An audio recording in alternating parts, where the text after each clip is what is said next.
A desperate black single-dad veteran takes a job caring for a billionaire's broken daughter, unaware the position is a sacred test orchestrated by the girl's grieving mother. You have 1 hour. Do not touch her. Do not speak to her unless she speaks first. Do not fail.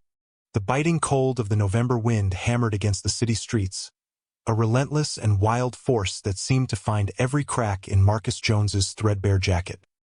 He shifted his weight from one foot to the other on the polished marble steps of the stately mansion, the ornate iron gates looming behind him like a cage he had just willingly entered. The silence on the porch was a heavy, sterile thing, a stark contrast to the desperate thudding of his own heart, a drumbeat of hope and fear that echoed in the hollow space where his confidence used to be. He clutched a small, worn photograph in his pocket, the edges softened with time and touch. It was of his own daughter, Lily, her smile a beacon of pure, innocent light in the encroaching darkness of his circumstances. The eviction notice felt like a block of ice against his thigh, a crisp, final warning that had pushed him here, to the doorstep of the Vance estate, a place so far removed from his world it felt like another planet. The job description had been vague yet demanding. Companion needed for a young girl. Patience is paramount. Discretion is required. The compensation is significant. It was the last part that had been the hook, the desperate lifeline he had clung to through 3 bus transfers and a 2-mile walk in the punishing cold. Now, standing before a heavy oak door that seemed to absorb all sound, he felt a tremor of doubt. He was a veteran, a man who had faced down threats far more tangible than this. Yet the oppressive, wealthy silence of this place felt more intimidating than any battlefield. He was just a man trying to keep a roof over his little girl's head, to buy her the warm blanket she needed instead of the thin, worn one they shared. He was a father, and that simple, profound truth was the only armor he had left. The door opened with a soft click, revealing a woman whose posture was as impeccable as her grief was palpable. Eleanor Vance was a statue carved from ice and sorrow, her eyes the color of a winter sky, holding a deep, shattered pain that he recognized instantly. She did not smile. She did not offer a hand. Her voice was brittle, devoid of warmth, as she delivered her instructions like a final sentence. He felt the weight of her unspoken suffering, a raw and tender wound that seemed to fill the cavernous foyer with a heavy fog. He gave a quiet, dignified nod, his own weariness settling deeper into his bones. This was more than a job. He didn't know it yet, but he had just stepped into a crucible, a place where his character would be tested not for a paycheck, but for the salvation of 2 broken souls. He was here for the daughter, but it was the mother's haunted eyes that told the real story. Total silence. Eleanor led him through hallways that echoed with a profound emptiness, past ornate furniture shrouded in white cloths and portraits of a smiling man whose eyes now seemed to watch from a world away. The air was thick with the scent of lemon polish and something else, something akin to faded perfume and unspoken memories. They ascended a grand, sweeping staircase, their footsteps the only sound in the soft hush of the mansion, each step taking Marcus further away from the life he knew and deeper into the heart of this gilded cage. He thought of Lily, of her simple, easy laughter, of the way she would grab his finger with her whole tiny hand, and a fresh wave of determination washed over him, steadying his trembling nerves. He would do this, for her. He would sit in silence for an hour, for a day, for a year if it meant she would be warm and safe. Eleanor stopped before a white door, her hand hovering over the polished gold knob for a moment as if gathering a strength she no longer possessed. A quiet sigh escaped her lips, a fragile cloud of breath in the cool air. "Amelia's room," she stated, her voice faltering for just a fraction of a second before regaining its icy composure.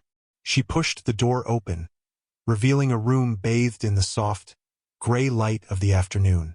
It was a princess's room, with a canopy bed and shelves lined with pristine dolls. Yet it was utterly devoid of life. It felt like a museum exhibit, a perfect, heartbreaking diorama of a childhood that had been frozen in time. And in the center of it all, sitting in a small chair by the window, was a little girl with blonde hair and eyes as vacant as her mother's. This was Amelia. She didn't turn. She didn't acknowledge their presence. She simply stared out at the gray, weeping sky, her small form utterly still. In that moment, Marcus understood. The girl wasn't just quiet. She was gone, adrift in a sea of silent, unbearable pain. His heart, already heavy with his own troubles, cracked a little more for this lost child. Eleanor watched him, her gaze sharp, analytical, waiting for the flicker of impatience, the sigh of frustration that had come from all the others. But Marcus did not move toward the girl. He did not try to force a smile or a greeting. Instead, he slowly, quietly, walked to the far side of the room and sank into a plush armchair. His movements gentle, deliberate, as if not to disturb the sacred, sorrowful air. He met Eleanor's gaze with his own steady, unwavering one. A silent understanding passed between them. He would not break the silence. He would simply share it. Eleanor retreated, pulling the door closed with a soft click, leaving Marcus alone in the quiet, sterile room with the ghost of a little girl. The silence deepened, pressing in on him. He could hear the relentless hammering of the rain against the window pane, the distant, mournful cry of the wind. He could feel the girl's sorrow like a physical presence, a biting cold that had nothing to do with the temperature. From her office down the hall, Eleanor watched on a small, high-definition monitor, her hands clenched into fists in her lap. She had seen this scene play out a dozen times before. Nurses, nannies, companions. They had all entered that room with false, bright smiles and chirpy voices. They had tried to coax Amelia with toys, with promises of games, with cloying, empty words. Within minutes, their patience would fray, their frustration would show, and they would leave defeated, muttering about a lost cause. But this man, this veteran with the weary eyes and the dignified posture, he did nothing. He just sat, his large frame somehow not imposing, but grounding. He simply existed in the space with her daughter, sharing her silence, honoring it. He wasn't trying to fix her. He was just being with her. After 20 minutes of this shared stillness, Marcus reached into his pocket and pulled out a small, simple object. It was a wooden bird, crudely carved, its paint chipped. It was Lily's favorite rattle. He held it in the palm of his hand, his thumb stroking the worn wood. He didn't offer it to Amelia. He didn't shake it. He just held it. Then he began to hum. It was a low, gentle tune, a simple, nameless lullaby he sang to Lily every night. The melody filled the quiet room, not with noise, but with a tender, raw warmth. It was a sound of love, of safety, of unwavering devotion. On the monitor, Eleanor watched as Amelia's head tilted, just a fraction of an inch, toward the sound. Her small, still form seemed to soften. It was the first response, the first crack in the ice that Eleanor had seen in a year. A sob caught in Eleanor's throat, sharp and painful. This man, a complete stranger burdened by his own visible hardships, was offering her daughter a piece of his own heart, a selfless, sacred gift with no expectation of reward. He saw not a problem to be solved, but a child who was hurting. In that moment, watching this quiet act of pure, unassuming kindness, Eleanor Vance felt a seismic shift inside her. A flicker of hope, something she thought had died with her husband, ignited in the cold, hollow chambers of her heart. This man was different. He was genuine. He was pure. The hour ended. Eleanor walked back to the room, her own heart pounding a nervous rhythm against her ribs. She opened the door to find the scene unchanged. Marcus was still sitting, the small bird rattle now resting on the arm of the chair. Amelia was still by the window, but her posture seemed less rigid, her gaze softer. When Marcus stood, his joints protesting with a quiet ache, he looked at Eleanor, his eyes holding no expectation, only a deep, shared understanding of the room's profound sadness. "Your hour is up, Mr. Jones," Eleanor said, her voice still professionally crisp, betraying none of the emotional turmoil inside her. She couldn't let him see the hope he had just ignited. It was too new, too fragile. She had to be sure. She led him back down the grand staircase, the silence returning, heavier than before. At the front door, she handed him a small, sealed envelope containing cash for his time, a payment that felt insultingly transactional after what she had just witnessed. "We will be in touch if your services are required further," she said, the words formal and dismissive. He nodded once, his dignified expression uncracking, though she could see the flicker of disappointment, the bracing for renewed despair.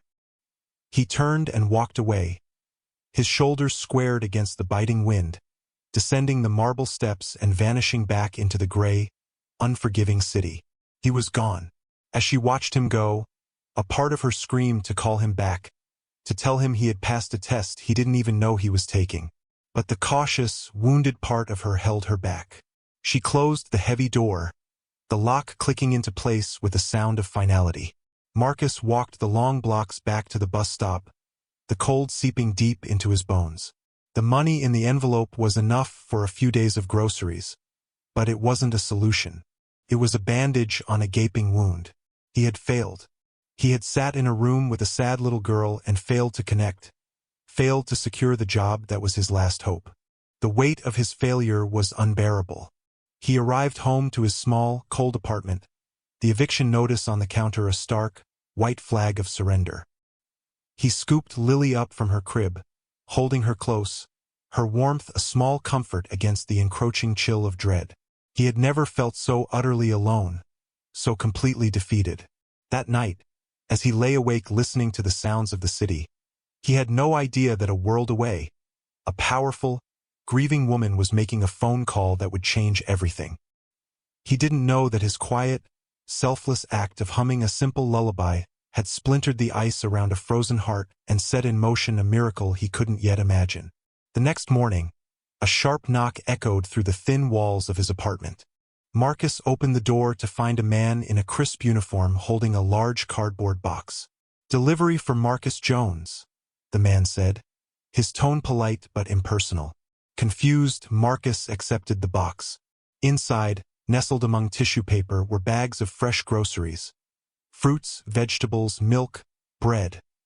More than he could have afforded in a month. Beneath it all was a thick, soft wool blanket, the deep blue of a twilight sky, and a small, perfectly crafted wooden rattle, a perfect replica of the one he had shown Amelia. There was no note, no explanation, just a simple, unsigned receipt that read, "Paid in full." Marcus stood in his small kitchen, stunned into silence, his heart thudding wildly.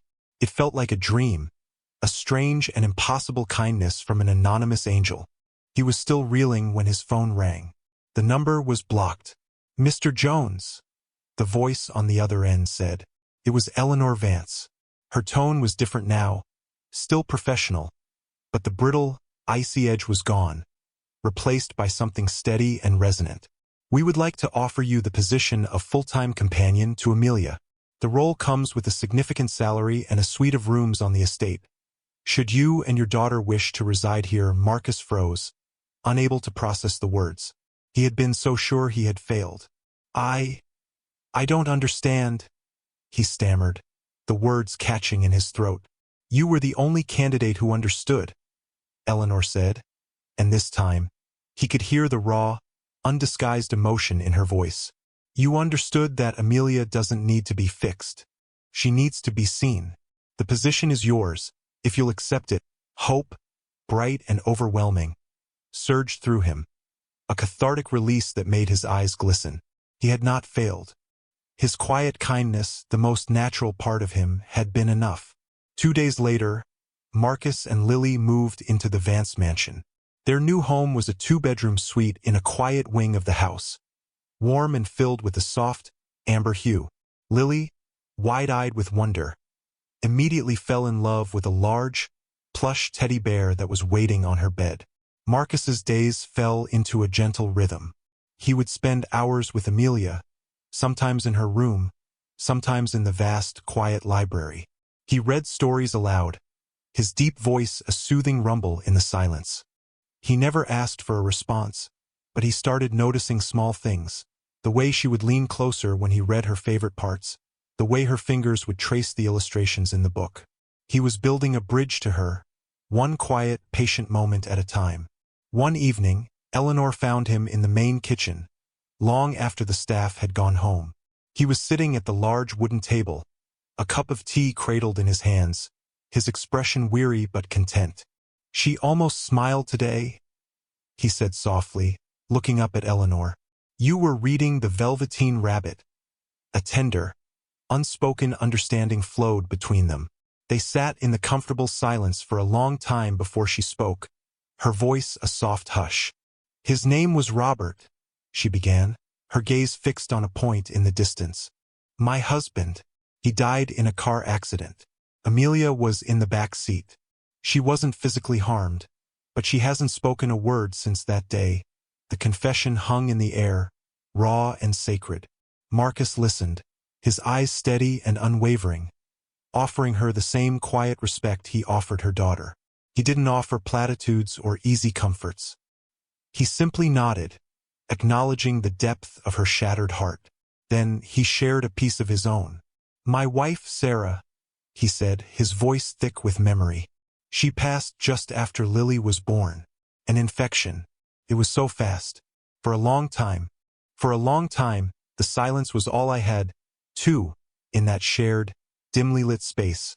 Over a simple cup of tea, their two separate griefs met and intertwined, forging a bond that was deeper than employer and employee. It was a connection born of profound loss and a mutual, desperate search for light. The fragile piece of their new life was shattered one Tuesday afternoon. Marcus had just returned from picking up a special order of art supplies for Amelia, another small attempt to build a bridge to her world, when he saw a tow truck parked in the stately, curved driveway of the mansion. Standing beside it, shouting at one of Eleanor's security guards, was a florid, angry man whose face Marcus knew all too well. It was Mr. Henderson, his former landlord. "I know he's in there," Henderson bellowed, his voice echoing across the manicured lawns. "He's a deadbeat, a charity case, hiding out in this palace while decent people have to wait for their rent." Marcus felt a biting cold wash over him, a mixture of shame and fury. He had thought that part of his life was over, paid for by a mysterious benefactor he now understood to be Eleanor. Henderson spotted him, his eyes lighting up with cruel victory. He pushed past the guard and marched toward Marcus, waving a sheaf of papers. "There you are, Jones. Think you can run from your debts? Think you can hide behind your rich new friends?" He sneered, his voice dripping with contempt. "I don't know what kind of scam you're running here, but it's over. I'm here to collect what's owed, or I'm taking your car." The threat was empty. Marcus's old car was barely worth the scrap metal, but the humiliation was the real weapon. Henderson was making a public spectacle, trying to tear down Marcus's newfound dignity, to expose him as unworthy of this new life. Marcus stood his ground, his back straight, his expression a mask of quiet resolve. He would not give this man the satisfaction of seeing him crumble. "The rent was paid, Mr. Henderson," Marcus said, his voice low and steady. "You have no business here. Paid by some anonymous charity." Henderson scoffed, throwing his hands up for dramatic effect. "That's not you paying your way. That's a handout. You don't belong here. You're nothing but a leech, and I'm going to make sure your new boss knows exactly who she hired." The front door of the mansion swung open. Eleanor Vance stood at the top of the marble steps, her presence commanding, her expression as cold and sharp as splintered ice. She descended the stairs slowly, deliberately, her gaze fixed on the sputtering, red-faced landlord. The air grew still. The confrontation had just begun. Eleanor came to a stop beside Marcus, placing a gentle, reassuring hand on his arm before turning her unwavering gaze on Mr. Henderson. The man faltered, his blustering rage shrinking under the weight of her calm, immense power. "You are Mr. Henderson, I presume," she said, her voice quiet but carrying an authority that brooked no argument. It echoed in the sudden, heavy silence. The owner of the apartment building on Elm Street, Henderson, momentarily flustered, puffed out his chest. "That's right. And this man," he said, jabbing a finger toward Marcus, "is delinquent. He's a liability. You should know who you're letting into your home." Eleanor allowed a small, cold smile to touch her lips. "I am perfectly aware of who Mr. Jones is," she said, her voice dropping to a glacial tone. "He is